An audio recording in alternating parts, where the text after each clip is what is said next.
अगर तलाक वाक़ होती है तो शौहर की आधी प्रॉपर्टी के अंदर हिस्सा औरत का हो जाया करता है। तो अर्ज करने का मंशा ये है कि अब पूरी दुनिया में एक बला फैल रही है, एक वबा फैल रही है। निकाह ना करो, निकाह की जिम्मेदारी कौन कांधे पर उठाए, और दोस्ताना जिंदगी गुजार कर अपनी ख्वाहिश को पूरी करते रहो।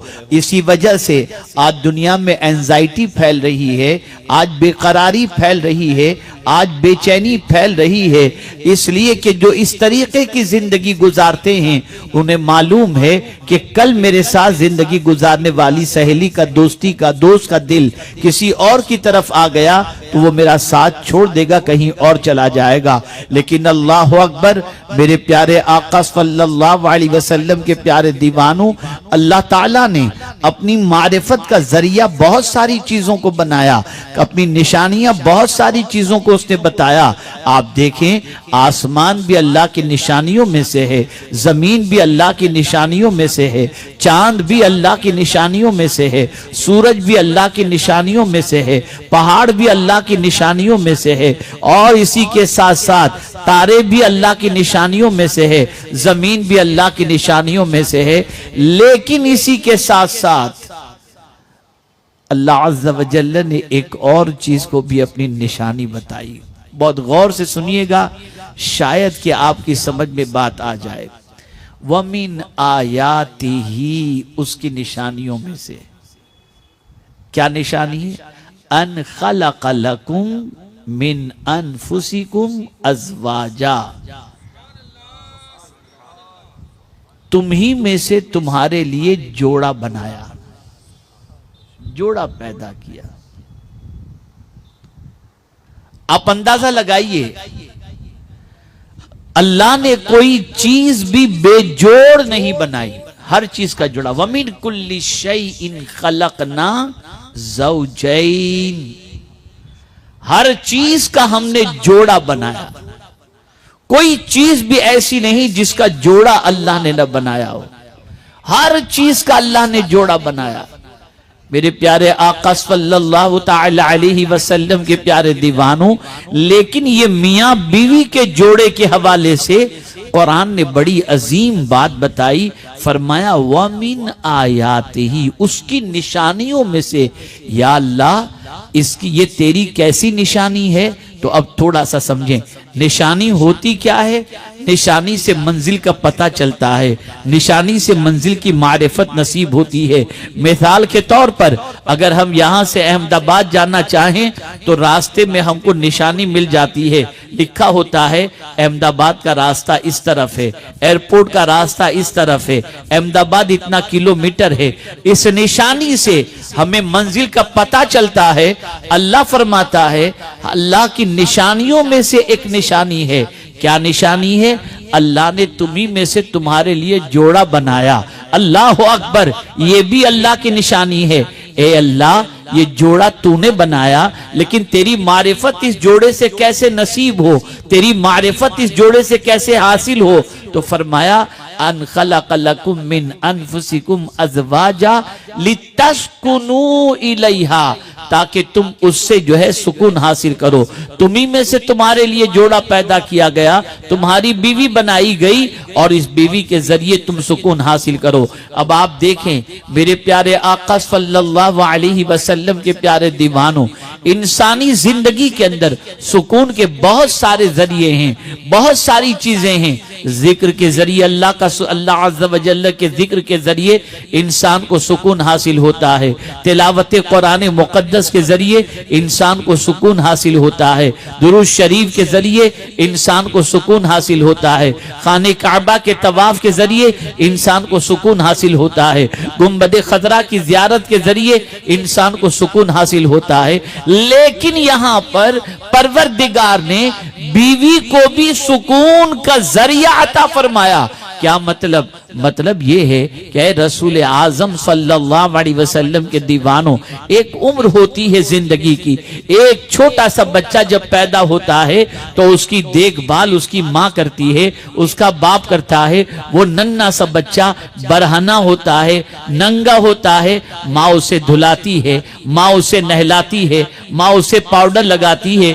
यही बच्चा जब 8 साल का हो जाता है तो खुद से नहाता है, अब माँ के सामने नंगा घूमना पसंद नहीं करता, वो अपने आप को छुपाए रखता है, अपने आप को सेपरेट रखता है, कपड़े अलग से रूम में जाकर के पहनेगा, छुपी हुई जिंदगी। अब अपनी वो चीज जिसे छुपाना चाहिए, जो शर्म की चीज है, वो उसे छुपाए रखता है और जिंदगी गुजारता है, यहां तक कि वो इंसान बालिग हो जाता है। बालिग हो जाने के बाद इसके अंदर ख्वाहिश जन्म लेना शुरू कर देती है, और जब वो ख्वाहिश जन्म लेती है तो अब वो चाहता है कि जिस चीज को मां से छुपाए रखा था और जिस चीज के जरिए वो पर्दा किया करता था, अब अपनी ख्वाहिश की तकमील के लिए उसे कोई ना कोई तो सबील होनी चाहिए जिसके सामने अपने पूरे वजूद को जाहिर कर दे। यहां एक बड़ी पते की बात अता करता हूं, मियां बीवी का रिश्ता बड़ा अजीम रिश्ता है। बताऊं आपको, इसमें सौतेले के बाद मामला ही नहीं है। बाप सौतेला हो सकता है, मां सौतेली हो सकती है, लेकिन कभी आपने नहीं सुना होगा कि बीवी भी सौतेली है और शौहर भी सौतेला है। वो है ही नहीं। ये प्योर रिश्ता है, ये प्योर रिश्ता है।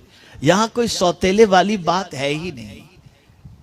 ए रसूल आजम सल्लल्लाहु ताला अलैहि वसल्लम के दीवानों, और फिर कमाल की बात है, जिस जगह पर अल्लाह ने सुकून का सारा सामान रखा, तवज्जो चाहूंगा, जिस जगह पर अल्लाह ने सारा सुकून का सामान रखा,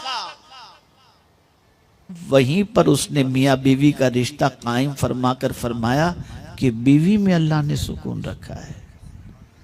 जन्नत सुकून की जगह, जन्नत से ज्यादा सुकून की जगह और कौन सी हो सकती है।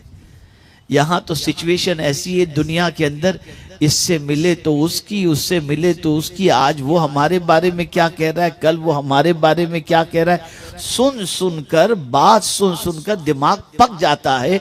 कोई गाली बक रहा है, कोई गीबत कर रहा है, कोई चुगली कर रहा है, कोई ये कर रहा है, कोई वो कर रहा है। दुनिया में सिवाय टेंशन की और कोई चीज नहीं, लेकिन जन्नत में आपको कोई टेंशन की बात सुनने ही को नहीं मिलेगी। वहां तो सुकून ही सुकून है। लेकिन या अल्लाह, सुकून जन्नत में है, लेकिन जन्नत में हजरत आदम अलैहिस्सलातु व तस्लीम के लिए तूने हजरत हव्वा को पैदा फरमाया और फरमाता है कि इसमें सुकून है। या अल्लाह, जन्नत की सारी नेमतों के साथ साथ सुकून के लिए तूने बीवी को भी पैदा फरमाया, और इस रिश्ते की इब्तिदा तूने जन्नत से फरमाई। और ये भी याद रखें, यही वो रिश्ता है जो जन्नत तक चलेगा। सूरह यासीन के अंदर है कि कयामत के दिन मियां बीवी जन्नत के झूले के अंदर झूलते हुए नजर आएंगे। लेकिन ये नहीं फरमाया कि कयामत के दिन बेटा माँ के साथ होगा, माँ बेटे के साथ होगा, ये बात नहीं आई। लेकिन ये बात जरूर आई है कि मियां बीवी जन्नत में झूलते हुए झूले के ऊपर नजर आएंगे। ये रिश्ता वो है। क्यों ये रिश्ते को इतनी पायदारी अता की गई? इसलिए कि नस्ल इंसानी जो है उसकी बका इसी रिश्ते की बुनियाद पर है। उम्मत मुस्लिमा, उम्मत मुस्तफ़ा सल्लल्लाहु अलैहि वसल्लम में इजाफे का जरिया यही रिश्ता है। ए रसूल आज़म सल्लल्लाहु ताला अलैहि वसल्लम के दीवानों, बीवी के अंदर अल्लाह अज़्ज़ व जल्ल ने सुकून रखा है। इसीलिए फरमाया गया, शादी करो तो इस चीज का ख्याल करो कि बीवी के अंदर 4 चीजें देखी जाती हैं। नसब देखा जाता है, हुस्न देखा जाता है, माल देखा जाता है और दीन देखा जाता है। आकाए करीम सल्लल्लाहु अलैहि वसल्लम फरमाते हैं, तुम लड़की के अंदर दीन देखो। वजह क्या है? अगर दीनदार लड़की है तो शौहर के हुकूक का ख्याल करेगी, शौहर की परेशानी में साथ देगी, शौहर का साथ छोड़कर भागेगी नहीं, मुसीबतों में कदम कदम पर सहारा बनेगी। आप मुझे बताओ, क्या पैगंबर रहमत सल्लल्लाहु ताला अलैहि वसल्लम की हयात तैयबा में उम्मुल मोमिनीन हजरत खदीजतुल कुबरा रदियल्लाहु ताला अन्हा का रोल हमें समझ में नहीं आ रहा। अल्लाह अकबर। जाते थे, जवाब में लोग पत्थर बरसाते थे, लेकिन घर तशरीफ लाते थे तो उम्मुल मोमिनीन हजरत खदीजतुल कुबरा तसल्ली के जुमले कहा करती थी, या रसूल अल्लाह, आप हक पर हैं, आपको गमगीन होने की जरूरत नहीं, अल्लाह आपको जाय नहीं फरमाएगा। आप मिशन के काम में लगे रहिए, आप दीन के काम में लगे रहिए, आप लोगों को राह रास पर लाने में लगे रहिए। अल्लाह अकबर। एक बीवी अगर सही मानों में सपोर्टर बन जाए तो मर्द की आधी जिंदगी दुरुस्त हो जाया करती है, मर्द के टेंशन खत्म हो जाया करते हैं। अफसोस की बात तो यह है कि आज के दौर के अंदर न शौहर बीवी के हक सही तौर पर अदा कर रहा है और न बीवी शौहर के हुकूक को सही तौर पर अदा कर रही है।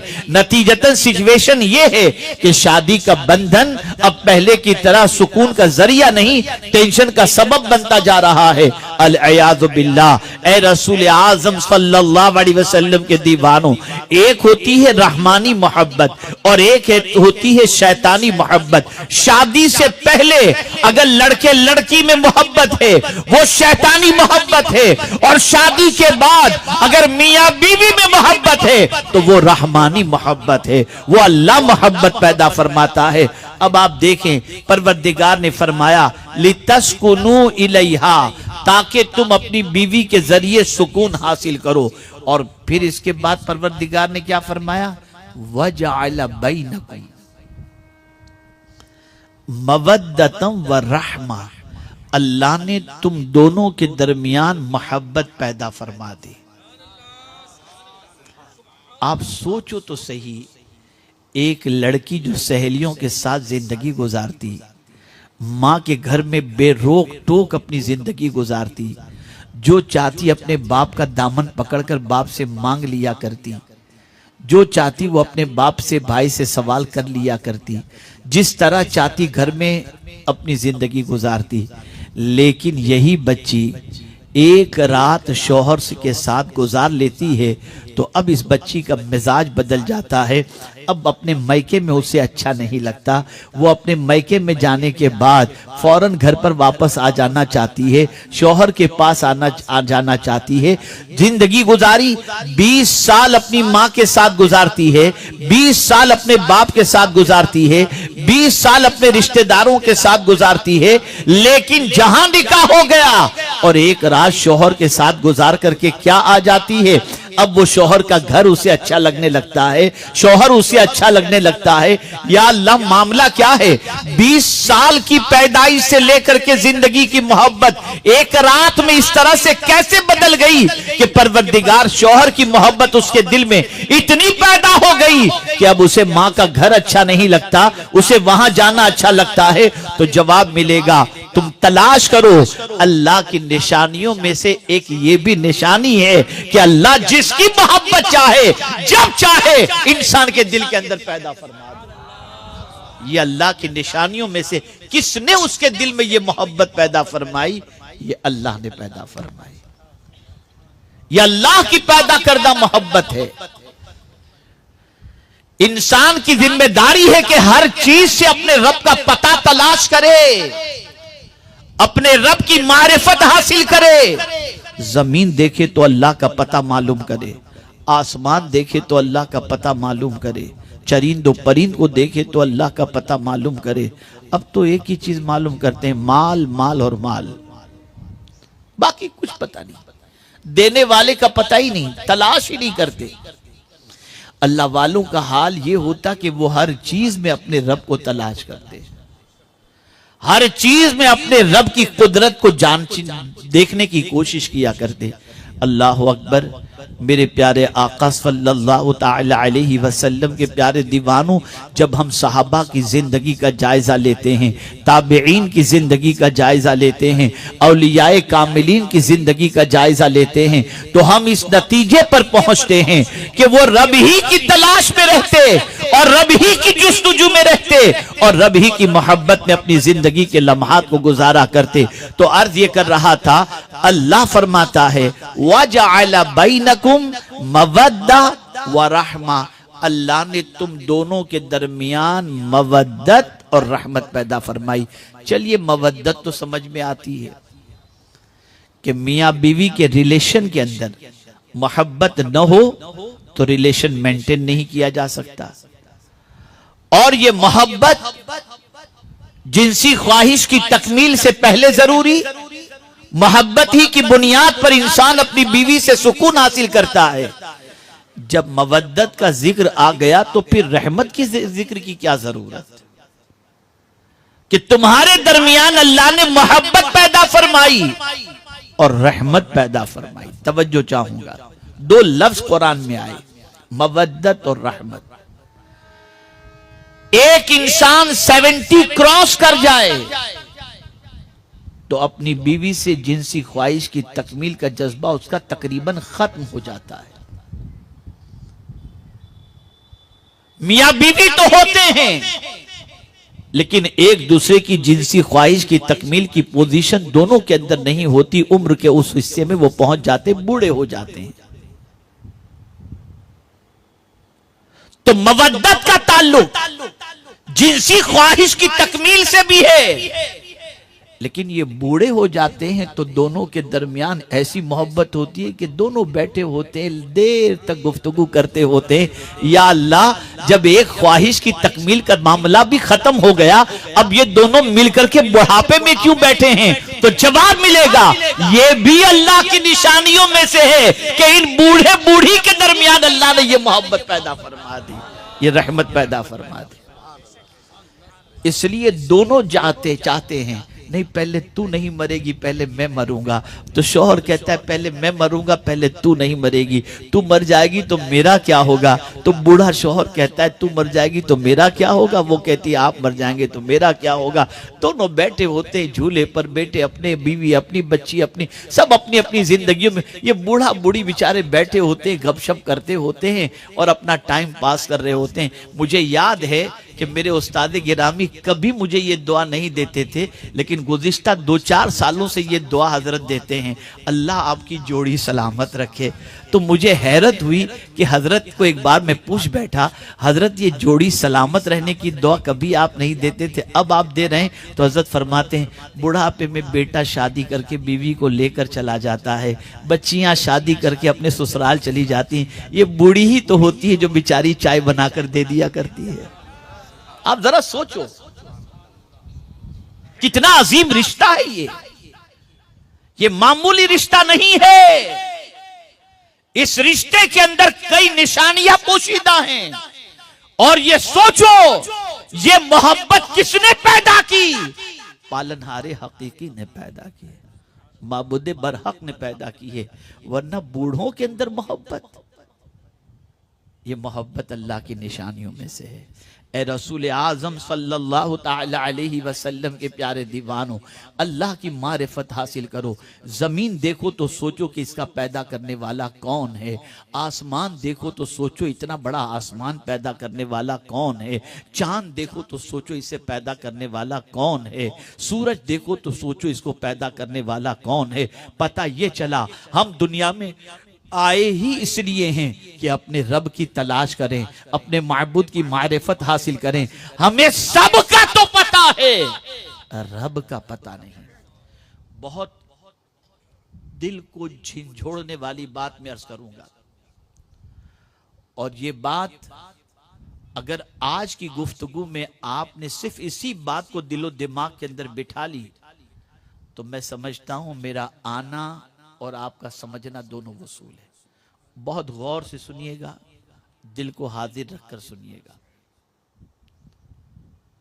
और दिमाग भी हाजिर रहे, इधर उधर बिल्कुल दिमाग भी अपसेट ना हो, एब्सेंट ना हो। हमारे यहाँ 2-3 साल का बच्चा होता है, हम उसे नर्सरी में डालते हैं। नर्सरी में जाने के बाद वो ABCD सीख लेता है, फिर KG में जाता है तो अब अल्फाज सीख लेता है, फिर फर्स्ट में जाता है तो सेंटेंस सीख लेता है, सेकंड थर्ड में जाता है तो इंग्लिश में बोलना सीख लेता है। उसे पता चल जाता है कि इंग्लिश कोई लैंग्वेज है, मैथ्स भी कोई सब्जेक्ट है, साइंस भी कोई सब्जेक्ट है। तवज्जो चाहूँगा, गौर से सुनिएगा, शायद कि आपका ज़मीर बेदार हो जाए। सीखते सीखते ये बच्चा 16 साल का हो जाता है, एसएससी तक या 12 तक पहुंच जाता है। वहां पहुंचने तक उसे साइंस और साइंटिस्ट का भी पता चल जाता है। सही है? जवाब दें आप। साइंस का भी पता चल जाता है, साइंटिस्ट का भी थोड़ा सा पता चल जाता है, लैंग्वेज का पता चल जाता है, मैथ्स का पता चल जाता है, ज्योग्राफी का पता चल जाता है, सिविक्स का पता चल जाता है, हिस्ट्री का पता चल जाता है, लैंग्वेज का पता चल जाता है। ये सारी चीज़ों का पता चल जाता है और कनेक्शन सिखाने वाले से उसका जुड़ जाता है। मेरा टीचर, मेरा उस्ताद, मेरा टीचर, मेरा उस्ताद। बताइए ये है या नहीं? आपका जवाब जैसा चाहिए वैसा नहीं मिल रहा है। सही है ना? गलत तो नहीं है? मुसलमानों, मैं एक सवाल आपसे पूछता हूं। 16 साल अगर आप उस्ताद के पास बैठ करके इल्म हासिल करो तो उस्ताद से भी आपका राब्ता हो जाता है, उस्ताद की पहचान भी हो जाती है, सब्जेक्ट की भी पहचान हो जाती है। 50 साल से 5 वक्त की नमाज पढ़ते हो, न खुदा को पहचानते हो, न खुदा से कोई राब्ता है।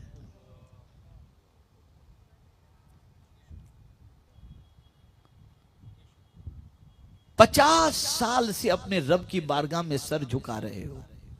रब की ताकत क्या है नहीं मालूम, रब की कुदरत क्या है नहीं मालूम, रब की शान क्या है नहीं मालूम। ये कैसे सजदे हैं कि अभी तक ताल्लुक नहीं हुआ।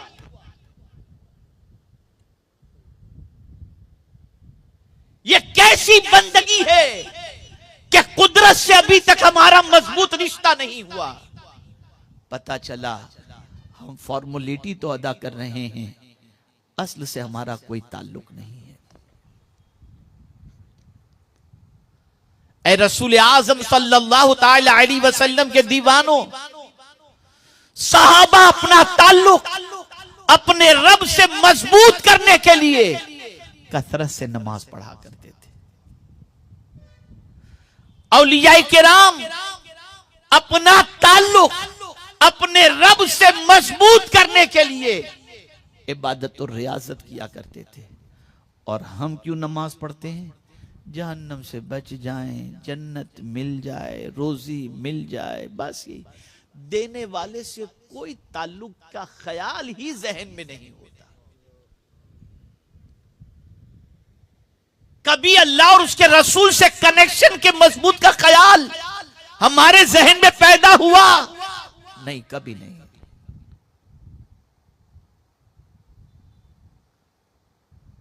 इस सोच को बदलो, इस फिक्र को बदलो, इस ख्याल को बदलो। और निकाह कोई मामूली चीज नहीं है। निकाह के जरिए इंसान को खुदा की मारिफत नसीब होती है, खुदा की पहचान नसीब होती है। आप जरा सोचो, मैं 2-3 चीजें आपके सामने रखूं। एक इंसान बगैर निकाह के किसी औरत के साथ जिना करे, ख्वाहिश ही तो पूरी कर रहा है। जिना करके ख्वाहिश ही तो पूरी कर रहा है, लेकिन सुबह उठेगा तो उसके चेहरे पर सियाही नजर आएगी। ख्वाहिश पूरी कर रहा है, छुप करके कर रहा है, डर करके कर रहा है, किसी को खबर ना हो जाए। लेकिन हुजूर फरमाते हैं निकाह करो तो ऐलानिया करो, ऐलानिया करो। अल्लाह अकबर। खानदान लड़की को घर में छोड़ने के लिए जाता है, सुपुर्द करने के लिए जाता है कि तुझे लड़के के सुपुर्द किए, और फिर रात को जब वो ख्वाहिश पूरी हो जाती है तो सुबह को दोनों को चेहरे पर नूर ही नूर नजर आता है। ज़िना की वजह से चेहरा सियाह हो गया, निकाह के बाद चेहरे पे नूर आ गया। या अल्लाह, माजरा क्या है? अमल तो एक ही है, जवाब मिलेगा। निकाह नबी की सुन्नत है और ज़िना जो है ये शैतानी काम है।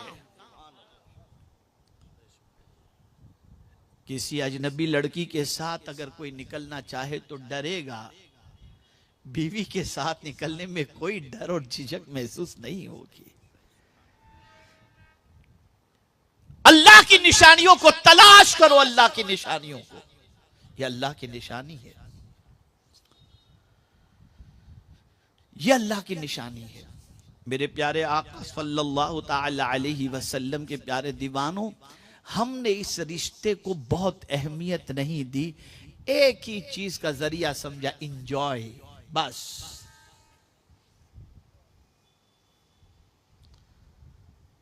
मौज मस्ती करने के लिए ये रिश्ता है ना।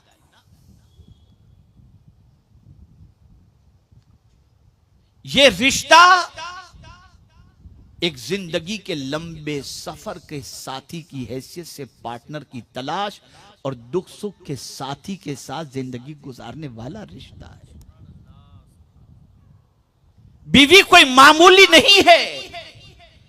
बीवी मुसीबतों में आपके लिए पहाड़ की तरह खड़े होने वाली एक साथी का नाम है। बीवी कोई मामूली चीज नहीं है। ये दुख सुख के अंदर काम आने वाली एक अजीम खातून का नाम है। अल्लाह ने औरत के अंदर एक चीज रखी है, एक चीज रखी है, और वो चीज है कुर्बानी और वफादारी। मैं बड़ी मादरत के साथ अर्ज करूंगा, बहुत सारे आज के ऐसे लड़के मिलेंगे जो 1-1 बजे उठते हैं और बेचारी बीवी कमाकर शौहर को भी खिला रही है और बच्चों को भी पाल रही है। ऐसे भी है। वो जानती है कि मेरा शौहर नाकारा है, नहीं कमा रहा, लेकिन पाल रही है वो शौहर को, छोड़ के नहीं जा रही। ऐसा भी आप देखेंगे। कुदरत ने औरत के अंदर ये चीज रखी है। मेरे प्यारे आका सल्लल्लाहु ताला अलैहि वसल्लम के प्यारे दीवानों, जिस रिश्ते से बेहतर मोहब्बत वाला कोई रिश्ता है ही नहीं। ये मैं नहीं कह रहा, ये मैं नहीं कह रहा। दो इंसानों के दरमियान मोहब्बत के सिलसिले में निकाह से बढ़कर हुजूर फरमाते कोई दूसरा रिश्ता है ही नहीं। ये हुजूर का फरमान है। सरकार फरमाते लम तरा, तुम देख ही नहीं सकते, तुम्हारी नजर में ऐसी कोई चीज आ ही नहीं सकती कि मियां बीवी के रिश्ते से बेहतर मोहब्बत वाला कोई रिश्ता हो। ये हुजूर फरमाते हैं सल्लल्लाहु अलैहि वसल्लम। अब आइए मैं कुछ टिप्स दे दूं। मैं देख रहा हूं आजकल मर्दों की निगाहें भी शादी के कुछ सालों के बाद दूसरी तरफ हो जाती हैं, और औरतों का भी मिजाज, ख्यालात ये थोड़े से बदल जाते हैं आज के माहौल के एतबार से। और मोबाइल ने तो ऐसा कर दिया कि बीवी और शौहर साथ में हैं फिर भी दूर हैं, बैठे हैं साथ में फिर भी दूर हैं।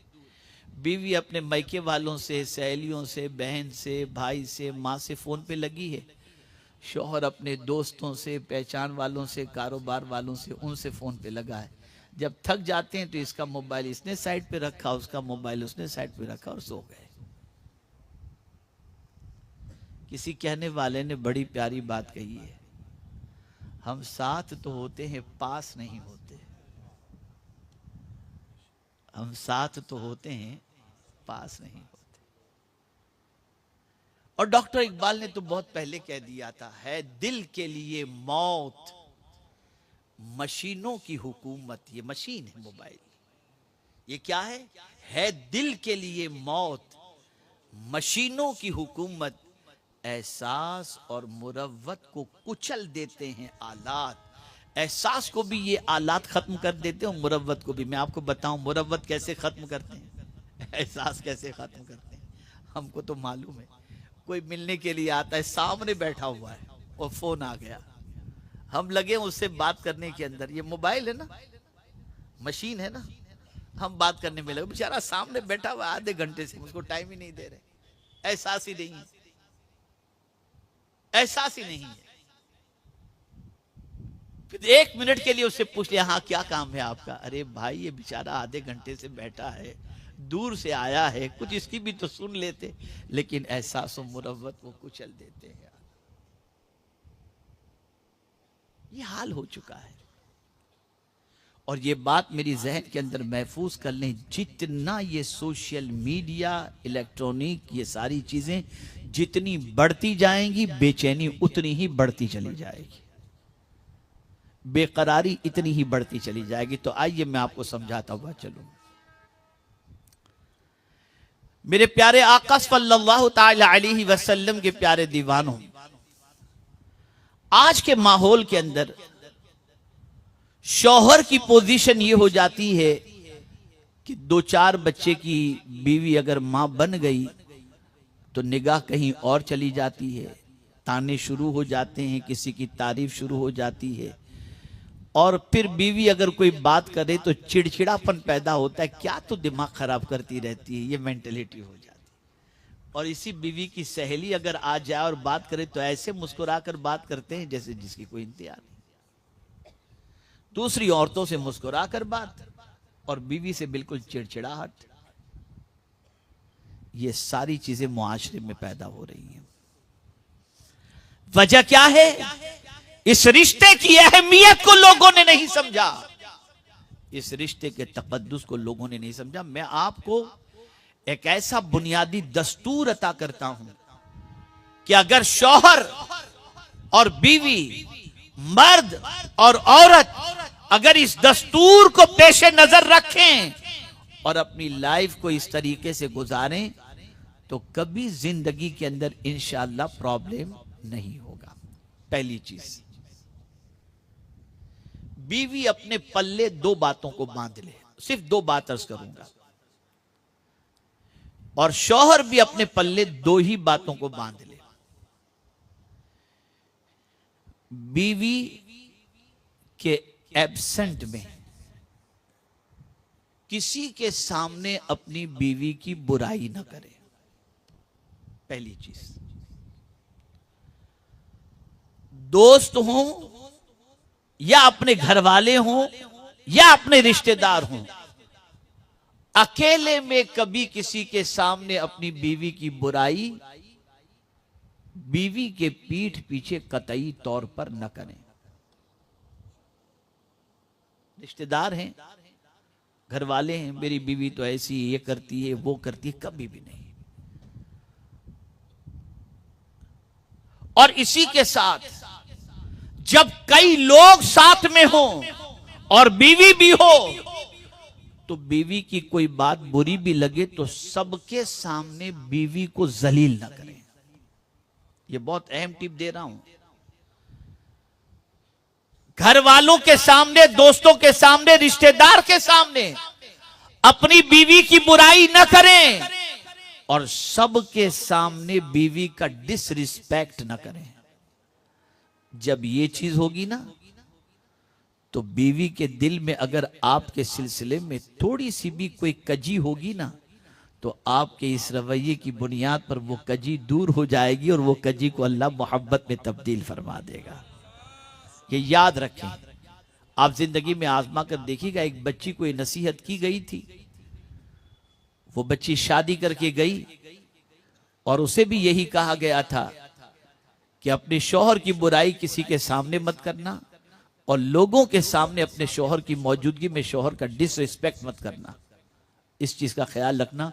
बच्ची ने ये दोनों बात अपनी जिंदगी में बिल्कुल इस तरीके से महफूज कर ली कि जब मिली तो कहती है कि इतनी पुरसुकून जिंदगी गुजार रही हूं कि शौहर इतना चाहता है जिसकी कोई इंतहा नहीं। अब आप तो बैठे तो बस शो शुरू कर दिया, 4-4 बजे आता है, तवज्जो देता नहीं है।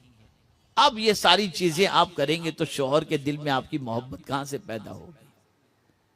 और ये हदीस शरीफ से साबित है। ख़वातीन हुजूर के सामने बैठ करके अपने अपने शौहरों की तारीफ करती थी। एक मर्तबा ऐसा ही मामला हुआ, एक औरत ने अपने शौहर की तारीफ की, मेरा शौहर ऐसा, दूसरी ने अपने शौहर की तारीफ की, वो मेरा शौहर ऐसा, तीसरी ने अपनी तारीफ की, मेरा शौहर ऐसा, चौथी ने अपनी तारीफ की, अपने शौहर की तारीफ की। ये हुजूर के सामने सब तारीफें होती थी।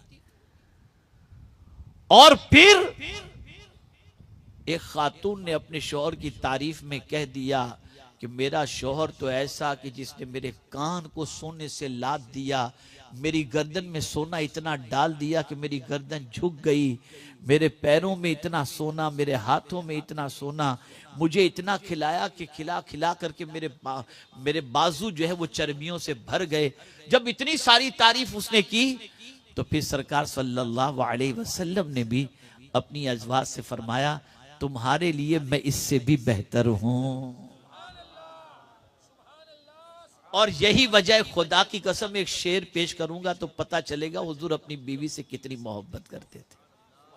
एक शेर पेश करता हूं, और ये शेर किसी और ने नहीं, उम्मुल मोमिनीन हजरत आयशा सिद्दीका ने कहा है, मेरे हुजूर की शान में कहा है, मेरे हुजूर की शान में कहा। अल्लाह अकबर। आकाए करीम सल्लल्लाहु अलैहि वसल्लम के हवाले से उम्मुल मोमिनीन हजरत आयशा सिद्दीका रदियल्लाहु ताला अन्हा कहती हैं, अपनी सहेलियों से भी नहीं, सूरज को देखकर कहती हैं, सहेलियों से नहीं, सूरज को देखकर कहती हैं, ऐ सूरज, तू तो सुबह को निकलता है, सारी कायनात को रोशन करके शाम को गुरूब हो जाता है, लेकिन मेरा सूरज ऐसा है कि रात को निकलता है और पूरी कायनात के दिल को मुनव्वर मुजल्ला कर देता है। ऐसे ऐसे अशार हैं उम्मुल मोमिनीन के सरकार की शान में कि आदमी अगर उसको पढ़े तो पता चले कि मियां बीवी की मोहब्बत कैसे होती है। अब ये सीरियल और हिस्पीरियल और ये सब हीरो और ये जीरो वगैरह क्या है इसके अंदर, इनको देख के तुम्हें क्या मिलेगा?